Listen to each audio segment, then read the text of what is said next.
पहिला जे truck terminus आहे त्याची जागा आहे 42,000 स्क्वेअर मीटर आहे. ट्रक टर्मिनसची रिझर्व्ह जागा किती आहे? 42,000 स्क्वेअर मीटर. तिथे किती बस थांबू शकेल तुम्ही लिहिलेले? त्यांनी रिपोर्ट मध्ये असं होतं की 70 ते 80 ट्रक. नाही माझं उत्तर 42,000 स्क्वेअर मीटर मध्ये 250 बस थांबणार हे तुमच्या रिपोर्ट मध्ये तुम्ही लिहिलेले आहे. 250 बस. 42,000 ला 50% करा आपण, किती होणार? 21,000 होणार. तर 42,000 मध्ये 250 बसेस थांबवू शकेल. तर हे लँड तुम्हाला जे डी रिझर्व्ह करायचं होतं तर त्याच्यामध्ये तुमच्या आकडेनुसार तिथे 125 बसेस ट्रक्स थांबायला पाहिजे होते. तुम्ही कोणत्या आधारावर हे सांगितलं की तिथे 70च बस ट्रक्स थांबू शकेल? 50% एरिया, 1 एकरामध्ये 250 तर अर्धा एकरमध्ये 125 ट्रक्स. पण तुम्हाला हे करायचं होतं, डी रजिस्टर करायचं होतं, म्हणून प्रपोजल मध्ये काहीतरी की आम्हाला आवश्यकता नाही आहे या लँडची.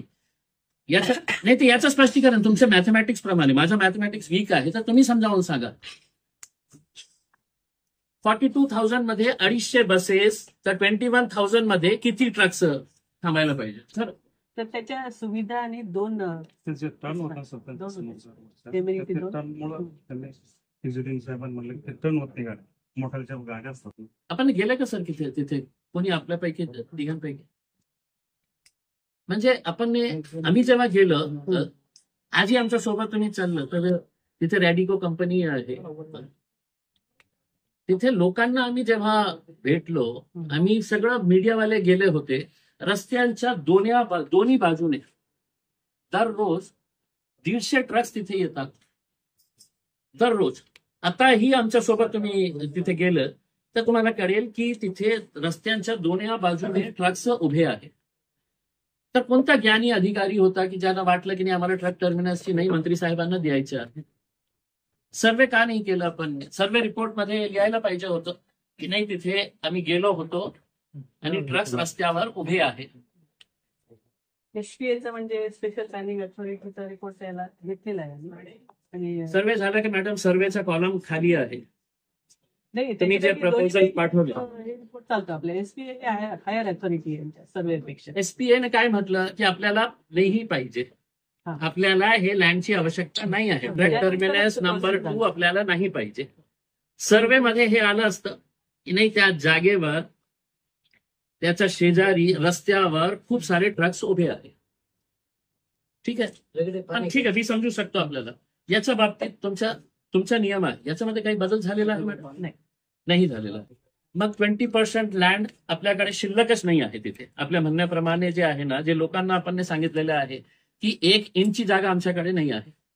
नाही, जेवढे काही व्हॅकंट प्लॉट होते आता 1-2 होते तसे काढले. त्याचं प्रोसेस काय होतं? प्रोसेस आम्ही पब्लिश केली याच्यामध्ये पेपरमध्ये जे 2 प्लॉट आहेत ते. त्याच्या अगेन्स्ट मग जेवढे ऍप्लिकेशन आले ज्याचा हायर बिड आहे त्याला ते प्लॉट मिळणार. या प्लॉटच्याही केलं होतं पेपरमध्ये? नाही, ते कन्व्हर्शन झालेलं आहे. तो प्लॉट नव्हता. तो काय फुकटात देणार होते ते प्लॉट? ते कन्वर्ट केल्यामुळे नाही, दुसऱ्या प्लॉटसाठी नियम वेगळं, या प्लॉटसाठी आपण पेपरमध्ये का नाही दिलं? आपल्याला इंग्रजीमध्ये आहे regular advertisement will be issued through national news papers. हे आपल्याकडे मग ह्या प्लॉटच्या पेपरमध्ये का नाही दिले? दुसऱ्या प्लॉटच्या दिले आपण. अम्युनिटीसाठी रिझर्व होता पण देणार होते ना. जर एम्युनिटीचा प्लॉट तुमचा फ्री झाला होता, तुम्ही त्याला हे केलं होतं, डी रिझर्व्ह केलं होतं, तर ते ओपन प्लॉट झालं. ओपन प्लॉट झाल्यानंतरच तुम्ही विकलं ना. तर ओपन झाल्यानंतर तुम्ही पेपरमध्ये का नाही दिले? सर याचं उत्तर द्यायला पाहिजे ना तुम्हाला. काय असं कंपल्शन होतं की नाही दुसरे प्लॉट्स आम्ही सगळं पेपरमध्ये देणार? शेंद्र्याच्या बाबतीत बोलतो मी, बालूच्या बाबतीत बोलतो, आता तुमच्या बिडकीमध्ये जे आहे ते सगळं प्लॉट्सचं तुम्ही पेपरमध्ये ऍड देतो सगळं. याच्या का नाही दिलं? पण आपण ते लँड देत आहे. हे महाशयानी जे लँड घेतलेलं आहे 106 कोटी रुपयाची फॅक्टरी तयार करून किती लोकांना नोकऱ्या मिळणार आहे त्याच्यामध्ये? 93 लोकांना 93 फक्त 93 लोकांना लँड मिळणार आहे, हे नोकऱ्या मिळणार आहे 5 एकरामध्ये. मॅडम आपण वालूजमध्ये MSME ला जे छोटे छोटे गाळे दिलेले आहेत, ते तुमच्या वालूचं जे ट्रक टर्मिनस आहे त्याच्या शेजारी जे MSME ला जे दिलेले आहे, छोटे छोटे गाळे जे दिलेले आहे, त्या 3 एकरामध्ये आहे. किती लोक काम करतात आपल्याला माहित आहे? 1,000 लोक काम करतात सर. 1,000 लोक, त्या सगळे इंडस्ट्रियलिस्टचे ते लोकांना मी बोलवले होते. MSME 3 एकरची जागा आहे. 93 लोकांना आपण हे देणार. समजा माझी पण इच्छा होती तिथे ते लँड घेण्याची, मी तुम्हाला जास्त बिल्डिंग मध्ये जास्त पैसे दिले असते. मी 93च्या ऐवजी 150 लोकांना, तर तुमच्याकडे हे चॉईस झाली असती की आपल्याला कुणाला द्यायचं आहे. आता आपल्याला हे सांगा मॅडम की याच्या अगोदर आपल्याकडे खूप सारे अर्ज आले असेल की आम्हाला कितने आए थे? एग्जैक्ट तो बताना मुश्किल है। जनता को बता दीजिएगा सर, साल भर में 2, 4, 10, 100, 50 20 एक एप्लिकेशन आते हैं. मग प्रायोरिटीने त्यांना द्यायला पाहिजे होतं की ते जेन्युअन इंडस्ट्रियल हे आहे, एंटरप्रिन्युअर आहे. आणि आपला दुसरा नियम हे पण सांगतो ना की जे ऑलरेडी एक्झिस्टिंग इंडस्ट्री आहे त्यांना एक्सपान्शन करायचं असेल तर ते प्रायोरिटीवर त्यांना देण्यात येतं. पॉलिसी आहे तुमची. तर अनेक असे ज्यांची इंडस्ट्री केंद्रामध्ये आहे त्याचेही अर्ज आपल्याकडे आलेले आहे, आम्हाला एक्सपान्शनसाठी लँड पाहिजे. ते तुमचा नियम आहे ना. दिलेले सर, मग हे त्या- scrutiny करून बऱ्याच जणांना आपण एक्सपेन्शन आता तुमच्याकडे एक ही ऍप्लिकेशन नाही आहे असं मध्ये नाही आहे. हे श्रमिक उद्योजक सहकारी औद्योगिक वसाहत, या लोकांनी आपल्याकडे अर्ज केलं होतं सगळ्यांनी. आणि हे शुद्ध महाराष्ट्रीयन मराठी लोक आहे. महाराष्ट्रीयन मराठी लोक जे तिथे काम करत आहे आणि शुद्ध मराठी लोक आहेत. कष्ट करणारे, मेहनत करणारे, वडापाव विकणारे नाही. त्यांच्या मुलांना वडापाव नाही, ते इंडस्ट्रीच्या काम करत आहे. असे 60 लोकांनी मॅडम आपल्याकडे पुरावा हे देऊन, अर्ज देऊन, हे आपला अर्ज, त्यांचा अर्ज आहे. त्यांच्या म्हणण्याप्रमाणे अनेक वेळ आम्ही MIDC ऑफिसला गेलो होतो. काकडे, वामनराव, बलवंत, नारायणराव, अप्पासाहेब, मधुकर, दिनकर, हेमलता, सागर, ज्ञानोबा, हे सगळे मराठी लोक आहेत. त्यांना आपण नाही दिलं. त्यांचा अर्ज घेतलं आणि टाकलं कचऱ्यात, कारण ते मंत्री नाही आहे.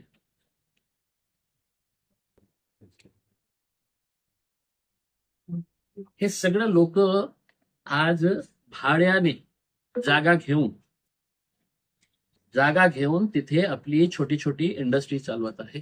त्यांनी आपल्या पत्रामध्ये लिहिलेले आहे की आम्ही सगळे भाडे करू आहे आणि आम्हाला थोडी थोडी जागा द्या, आम्ही ते विकत घ्यायला तयार आहे. झालं असेल सर ते. नाही झालं. तुम्ही त्याच्यावर ते सगळं तुम्ही सांगितलं तर मी उद्या हे सगळ्या लोकांना तुमच्या समोर आणून की किती वेळा इथे आले होते ते, आणि त्यांना आपण दिले नाही.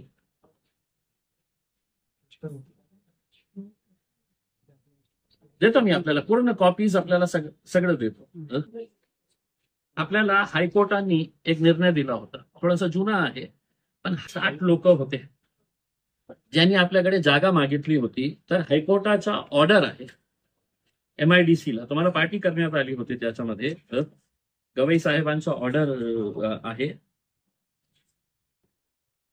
We prima facie find that the allotment which has been done in favor of the respondent number is permissible as per the government policy, since these are the existing industries. We therefore vacate the status quo insofar as the allotment to the said respondent. However, we directed that the respondent MIDC shall not make any further allotments of the plots unless the plots sufficient enough to cater to the needs of the petitioners are earmarked. हायकोर्टाचा order होता की हे 60 लोकांना आणि जे लोकांनी आपल्याकडे अर्ज केलेले आहे या पेटिशन मध्ये होते, जोपर्यंत तुम्ही त्यांना हे देत नाही लँड, तोपर्यंत कुठल्याही प्रकारच्या अलॉटमेंट करू नये. हायकोर्टाचं जजमेंट होतं. तेही आपण कारण मंत्री मोठे असेल, सत्ता आपल्याला ट्रान्सफरची भीती वाटली असेल, तर मॅडम आम्ही याच्या बाबतीत आम्ही काय करावं तुम्ही सांगा. ते जे ऍप्लिकेशन आहे त्याचं मी स्टेटस सांगते. तुम्ही नियमाच्या बाबतीत बोला फक्त. आपण जे नियम तयार केलं, नाहीतर मी तुम्हाला देतो, तुम्ही फाडून टाका आणि सांगा की आम्हाला जे मंत्र्यांचा आदेश येईल त्या मर्जीप्रमाणे करणार आम्ही. हे लोकांच्या आणि नियमांच्या खड्ड्यात जाऊ द्या, कचऱ्यात टाकतो. मी तुमच्या नियमाच्या बाबतीत पुस्तकं आणले ना. हे कोणी तयार केले? कृष्णा साहेब कोणी तयार केले? तुम्ही तयार केलेले आहे. MIDCचा नियम आहे, इज ऑफ डुईंग बिझनेस. मतलब मोठा धन्ना सेठ असेल, मोठा नेता असेल, तर त्याच्यासाठी सगळे नियम डावलून.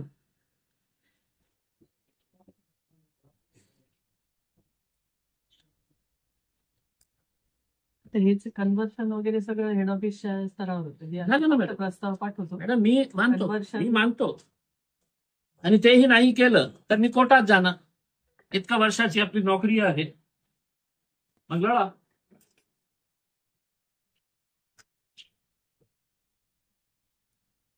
आणि कृपा करून मॅडम, कृष्णा साहेब, पेपरमध्ये काही खाळखोळ करू नका. आमच्या माहितीप्रमाणे मंत्री साहेब आता काही खाळखोळ नवीन पेपर तयार करत आहे. याच्या बाबतीत जे ओरिजिनल डॉक्युमेंट्स आहे तेच ठेवा. सर त्याची नाहीतर- file हेड ऑफिस नाहीतर ते कोणीही असू द्या, जेलमध्ये आपली ही त्यांची फाईल सध्या हेड ऑफिस आहे सगळं. म्हणूनच ते 8 दिवसाचा टाइम घेत आहे ना. उत्तर द्यायला आमची एक मागणी आहे की आपण जसा नियमांचं सगळं उल्लंघन करून हे प्लॉट अलॉट केले मंत्री साहेबांना, एक प्रस्ताव आपल्या वतीने हेड ऑफिसला पाठवा की ते आम्ही चुकीने केलेले आहे, आम्ही त्याचा सर्वे केलं नाही. आजही तिथे गेल्यानंतर तिथे खूप सारे ट्रक्स उभे आहेत, तिथे ट्रक टर्मिनसच व्हायला पाहिजे. आणि तसं नाहीच करायचं असेल तर पुन्हा त्याचं ऑप्शन करा, त्या प्लॉटचं ऑप्शन करा जे तुमच्या नियमाप्रमाणे. आमची ही मागणी आहे. तसं प्रस्ताव पाहिजे.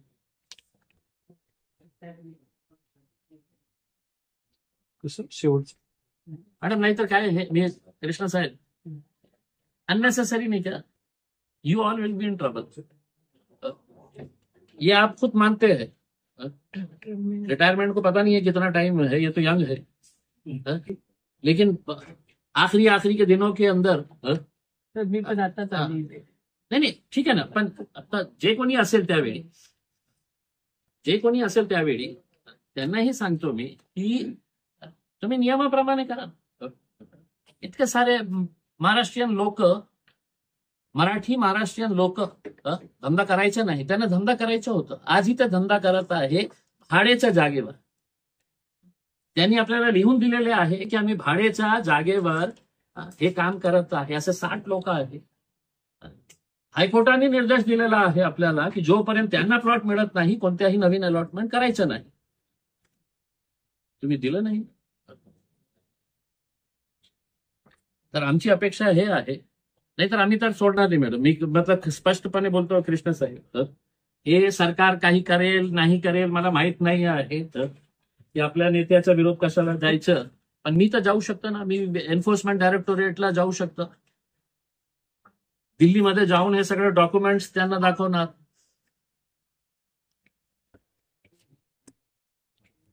शेवटचं काम आहे की ट्रक तिथं थांबवायला द्या, नाही तर पुन्हा ऑप्शन करा.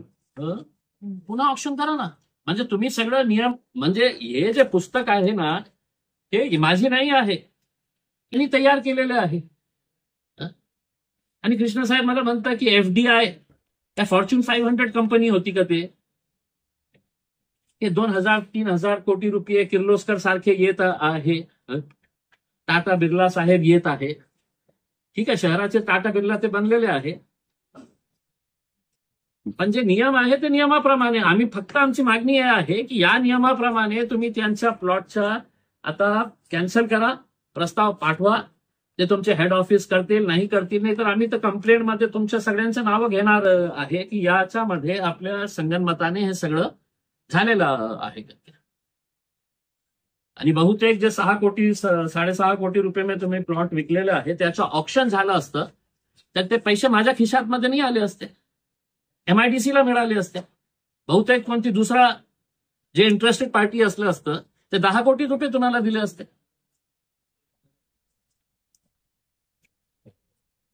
तर आमची मागणी एकच आहे कृष्ण साहेब, आपल्या RO साहेबांना सांगा, हेड ऑफिसला सांगा, आम्ही कोणत्याही परिस्थितीमध्ये कुणालाही सोडणार नाही.